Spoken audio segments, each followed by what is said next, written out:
YouTuber Manish Kashyap ने BJP join कर लिया है और बीजेपी ज्वाइन करने के बाद से मनीष कश्यप काफी जोश में है। उनका कई इंटरव्यू भी सामने आया है। आइए हमारे साथ बात करने के लिए हैं पुरुषोत्तम राज साहब, जो युवा नेता हैं।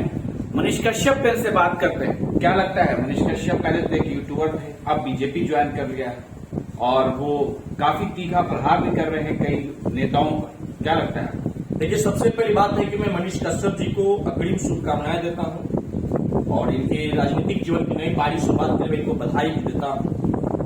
और तीखा प्रहार की जहां सवाल रहा तो मनीष कश्यप हमेशा से इनकी आवाजों को आप देखें तो तीखा प्रहार ही एक व्यक्ति विशेष पे करते रहते थे, एक गठबंधन के लोगों पे करते थे। तो इनका साफ तौर पे पहले भी लगता था कि मनीष कश्यप का जो विचारधारा है वो विचारधारा राष्ट्रवाद का विचारधारा, सनातन का विचारधारा, मतलब भाजपा से मिला जुला ये बात करते थे शुरू में भी। और भाजपा में गए तो हमको तो नहीं लगता कि इसमें लोग को आश्चर्यचकित होना चाहिए, क्योंकि मनीष कश्यप जिस प्रकार के बात को बोलते थे, जिस प्रकार का भाषा का प्रयोग करते थे, जो इनका विचारधारा था वो भाजपा से कहीं न कहीं मेल जोल खाता था। वो चले गए, मैं उनको बधाई देता हूं। लेकिन पुरुषोत्तम जी, देखा गया है कि जब मनीष कश्यप ने बीजेपी ज्वाइन कर लिया तो बहुत से उनके समर्थक थे, क्योंकि उन्होंने चुनाव लड़ने का भी ऐलान कर दिया। उनके अंदर जो है मनीष कश्यप को लेकर थोड़ा सा आक्रोश देखा जाता है। देखिए, हर एक व्यक्ति के अंदर इस बात का आक्रोश है कि मनीष कश्यप को निर्णय लेने से पहले अपने साथियों से पूछना चाहिए था। उन साथियों से पूछना चाहिए था जो मनीष कश्यप के लिए मार खाए, जो मनीष कश्यप के लिए जेल गए, जो मनीष कश्यप के प्रताड़ना झेले। मैं भी उस एक व्यक्ति विशेष में से हूं कि मनीष कश्यप के कारण हमें भी कई तरह का नुकसान झेलना पड़ा है, लेकिन हम नहीं चाहते कि मनीष कश्यप हमसे आकर राय ले। वो चुनाव और या उनका जो राजनीतिक जीवन है उसमें अपना फैसला लेने के वो स्वतंत्र है। लेकिन कुछ बात विशेष होता है जो अपने साथियों से भी करना चाहिए। आपने बेतिया से चुनाव लड़ने का ऐलान कर दिया, आपके साथ कई लोग घूम रहे थे, आप जाके क्षेत्र के जनता को इस बात का भी आपने स्पष्टता कराया कि हम अब 5 साल तक रंगीन लोग छोड़ के न जाए, हम 5 साल कोई पार्टी में न जाए। अब 5 साल हुआ भी नहीं, अब तो चुनाव भी नहीं हुआ, चुनाव से पहले चले गए। देखिए, पार्टी में जाना आना ये अलग विषय है कि आपको राजनीति करना है तो कहीं ना एक दल, एक संगठन में आपको जाना ही पड़ेगा। आप गए, इसमें कोई दिक्कत नहीं। लेकिन कई साथी का इस बात का जो आक्रोश है कि हमसे पूछना चाहिए था, निश्चित रूप से पूछना चाहिए था। जो व्यक्ति कल आपके लिए जेल गया, अब बात रहा कि मनीष कश्यप कहे कि जब हम जेल गए तो भाजपा का एक बड़ा सहयोग रहा जेल से हमको लाने में। हम भी इस बात को डिनाई नहीं कर सकते, रहा होगा। वो व्यक्तिगत मनीष कश्यप उनकी मां जानते होंगे, लेकिन इस बात को भी मनीष कश्यप को मानना होगा कि भाजपा के अलावा अन्य लोग भी जो मनीष कश्यप के चाहने वाले तो सड़कों पर आंदोलन किए थे, आपके लिए जेल गए थे, उनकी भी बातों को आपको प्राथमिकता देना होगा। तो अगर उनकी प्राथमिकता को आप इसलिए छाने को गरीब घर जाते हैं तो ये आपने गलत किया है। मनोज तिवारी की प्राथमिकता को आप इसलिए माने को सांसद है, भाजपा के बड़े नेता है, तो ऐसे राजनीति नहीं होता है। राजनीति में मनोज तिवारी हो, देखिए हर लोग जब भारतीय जनता पार्टी पर जब आ जाते हैं तो एक समय सबका होता है। एक समय अडवाणी जी का भी समय था, अटल जी का भी समय था भाजपा में। आज उन लोग का स्थान का अटल जी तो इस दुनिया में रहे नहीं, लेकिन अडवाणी जी की स्थिति में क्या है भाजपा में है।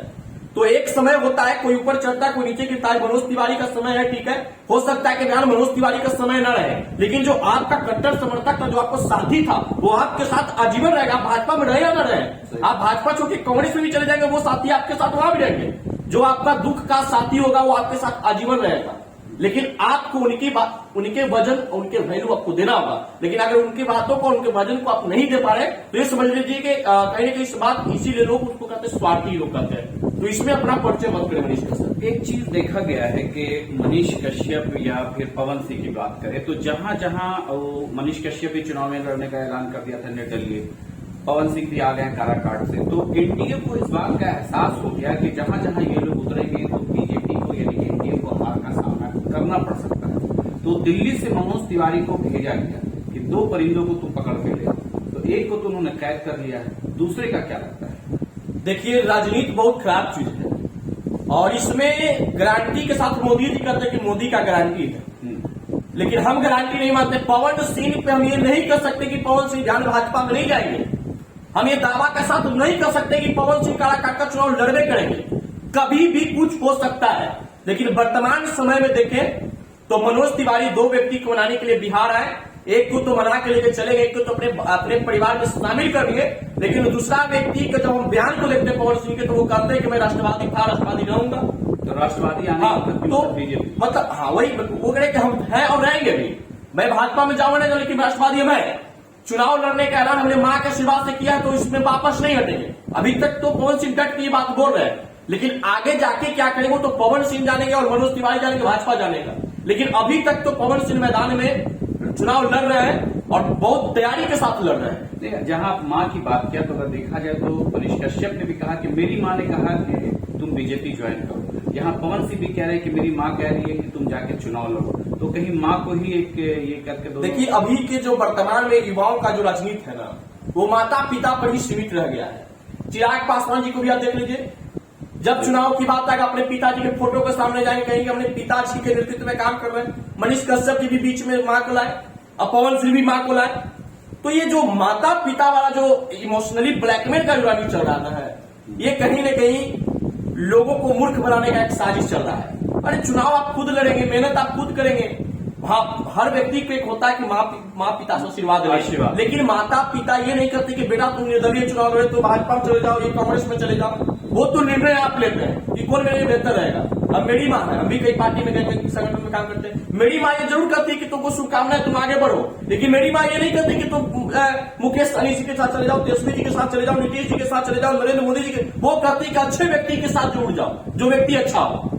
तो हम कहते हैं कि राजनीति करने के लिए माँ को कम से कम दूर रखिए, अपने तरीके से राजनीति कीजिए, अपने दम पे मां के नाम से राजनीति। हाँ नहीं, इस तरह का प्रोपेगेंडा किया जाए। देखिए चिराग पासवान जी भी बार बार देखते हैं कि भावुक हो जाते हैं अपने पिताजी के चित्र के सामने। एक समय होता है, हमें भी दुख है कि जिस उम्र में हमें, अगर इस उम्र में किसी का पिता का छाया हट जाता है तो दुख होता है। इस बात को हम नहीं कर सकते दुख नहीं होता है। लेकिन अब उस दुख को बार बार जनता के सामने स्टोरी प्रकट नहीं करना चाहिए।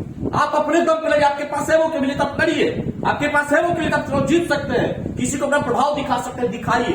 बीच में मार खिलाने की कोई जरूरत नहीं। पवन सिंह को लेकर आप क्या कहेंगे? पवन सिंह जो लोग बहुत से अलग अलग बात कर रहे हैं, बीजेपी के भी लोग कह रहे हैं, पवन सिंह के बारे में क्या? हम तो पवन सिंह के बारे में बस इतना ही कहें कि शुभकामना है, वो काराकाट से चुनाव लड़े। चुनाव लड़ने का अधिकार सबको है। चुनाव लड़े, पवन सिंह निर्दलीय लड़ रहे हैं, जीत की अग्रिम बधाई भी हम देंगे, वो जीते और दमखम से लड़े।